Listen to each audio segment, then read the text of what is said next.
Таким образом выглядит у нас теперь этот черновой вариант камина. Полки сделал свисающие, установил дверку. На усадок тоже все оставлено.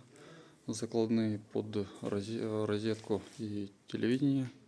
Тоже видно, здесь большой телевизор будет огромный, 65 диагональ. Внутри топка скоро будет тоже черная.